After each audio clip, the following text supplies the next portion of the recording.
Selamat sore Bung Firdaus Ilyas. Selamat sore, Bung Meldi Rendra. Apa nih bagusnya cerita kita ya? Apeksi kemarin luar biasa ya.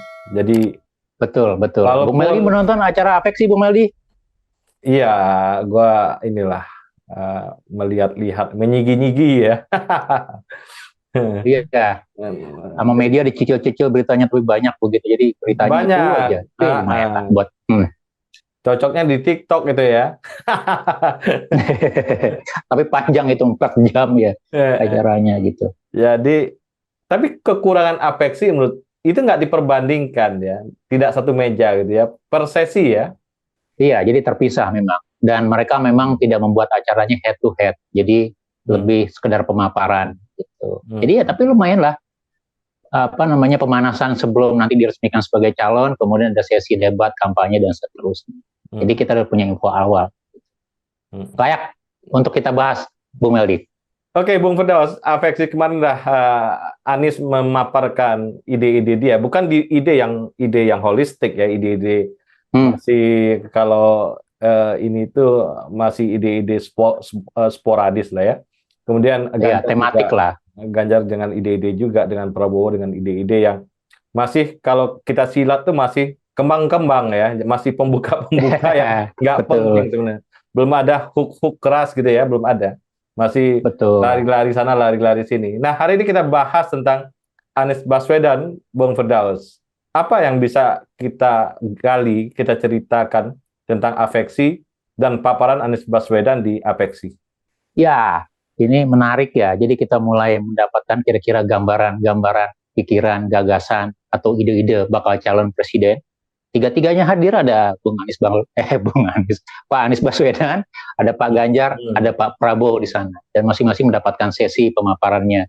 Terutama dalam konteks kepentingan Afeksi ya, Bung Meldi ya, Asosiasi Pemerintahan Kota, jadi isu-isu perkotaan gitu. Dan kalau kita lihat nanti kita akan bahas juga untuk kandidat yang lain, Pak Ganjar, kemudian juga Pak Prabowo. Tapi untuk yang video kali ini kita akan bicara tentang Anies Baswedan. Nah, kalau kita lihat gitu ya, dalam konteks kepentingan atau isu-isu tata kota kemarin, Pak Anies sebenarnya intronya bagus ya, saya lihat ya. Jadi dibuka dengan salam, assalamualaikum, kemudian dibuka dengan statement bahwa persoalan itu dibangun dengan gagasan, narasi dan kerja.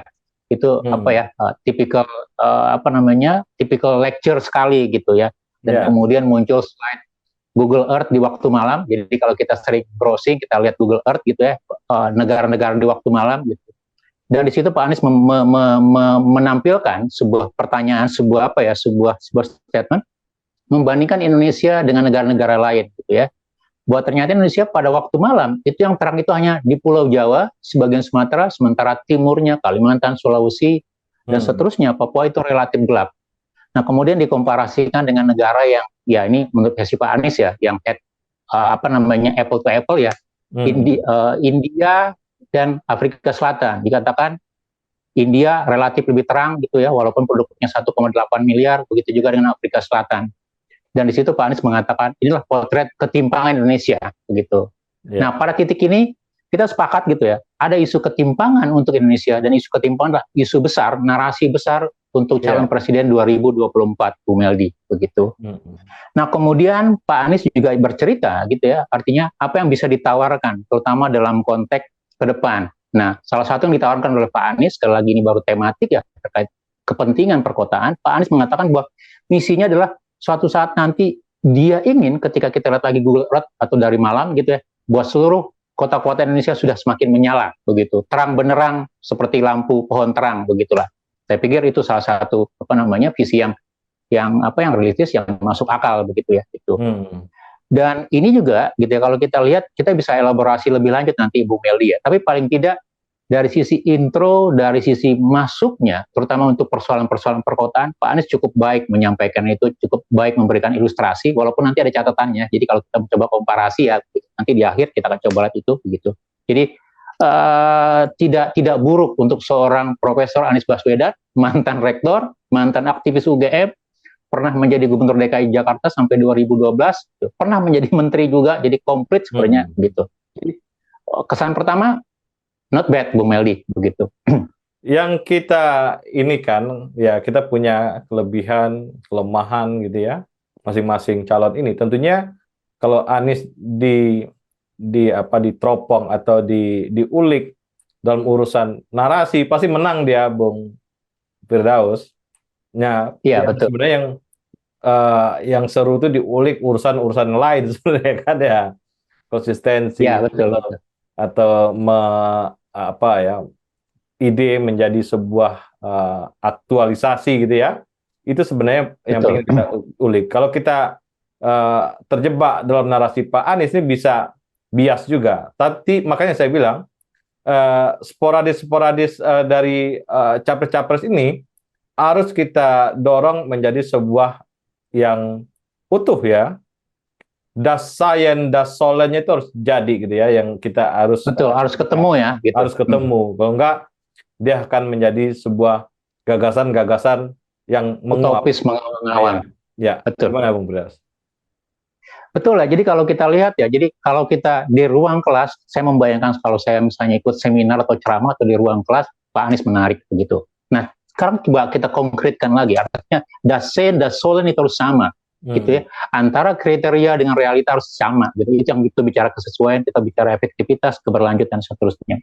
Nah, sebenarnya Pak Anies kalau bicara dalam isu perkotaan, Bung Meldi ya, dia bagi ada 4 paling tidak visinya. Gitu. Pertama itu kota harus mempercepat pemenuhan layanan dasar, gitu ya. Ada air, kesehatan, pendidikan, pangan, papan. Itu isu layanan dasarnya.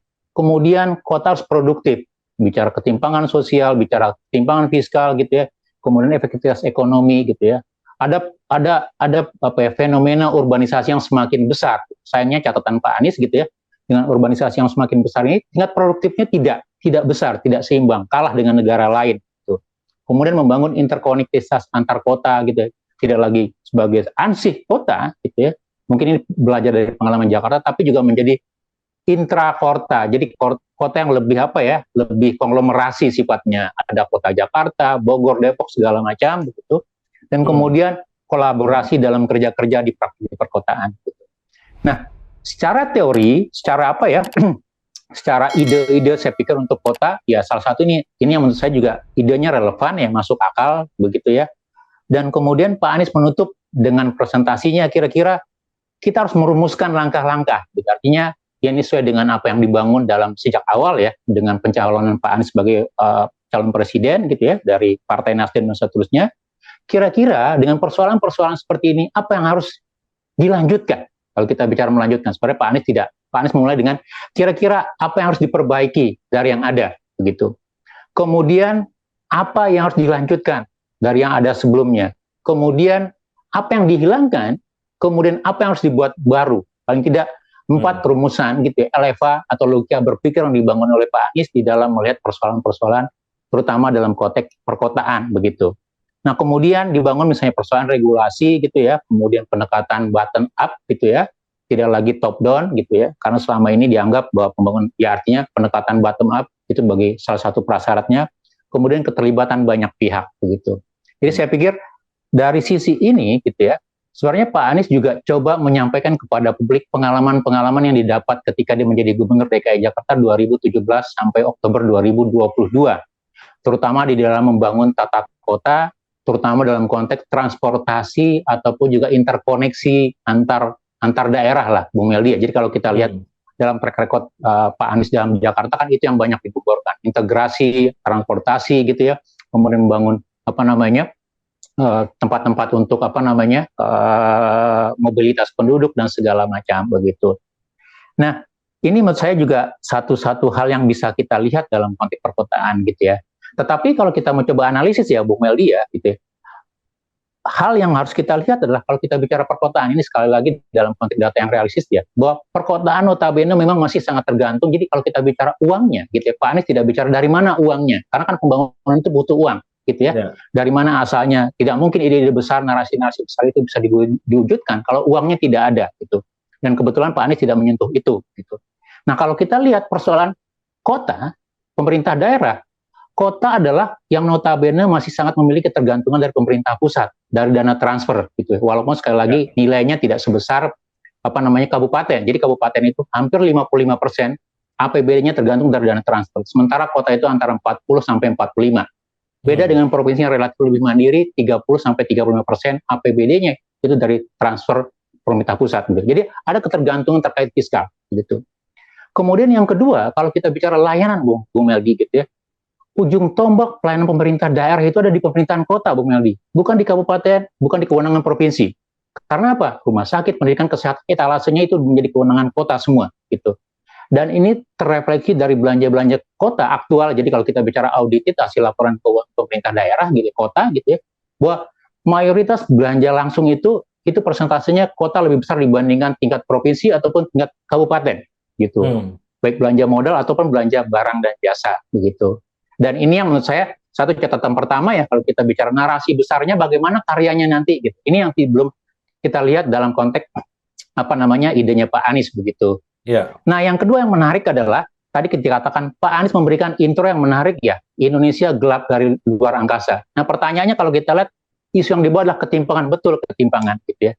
Nah, yang salah adalah yang kita mau coba bandingkan adalah kalau kita bicara ketimpangan gitu ya, Indonesia dengan Afrika Selatan atau Indonesia dengan India itu tingkat ketimpangannya sama. Jadi kalau kita bicara gini rasio saja 2022 dari data Bank Dunia gitu ya, Afrika Selatan adalah negara dengan tingkat ketimpangan yang paling tinggi. Itu nilainya kurang lebih 63, Bung Meldi, poinnya. Itu peringkat 163. Gitu. Jadi kalau kita katakan misalnya Afrika Selatan relatif lebih menyala, maka intensitas konsumsi listriknya lebih tinggi dibandingkan negara yang lain. Itu fakta. Gitu. Jadi kita bisa bandingkan itu. Atau kalau kita bandingkan Indonesia dengan India, ketimpangan Indonesia dengan India itu relatif sama. Gitu. Jadi gini rasio India itu kurang lebih 36, Indonesia itu 38. India itu peringkat 86 gitu, sementara Indonesia itu peringkat 72 gitu. Nah, memang maksud saya idenya betul gitu ya, tapi ilustrasinya kurang pas.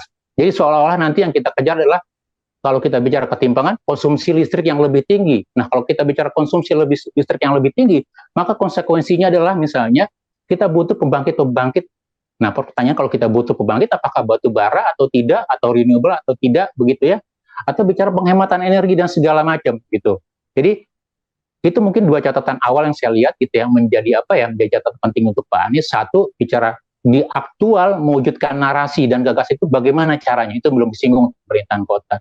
Kemudian yang kedua, komparasi ketimpangannya gitu. Kalau kita bicara ketimpangan Indonesia dan India gitu ya, kita upper middle untuk PDB-nya, sementara India lower middle gitu. Gini rasionya kita relatif sama dengan India, kita jauh lebih tinggi dari Afrika Selatan. Jadi kalau kita mau detailkan gitu ya, devil any detail gitu ya, kita lihat Pak Anies kurang baik, kurang hati-hati dalam memberikan ilustrasi, walaupun secara sekilat mata sebagai sebagai eye catching untuk presentasi bagus. Tapi kalau kita mau coba teliti, ternyata kontradiksinya banyak begitu.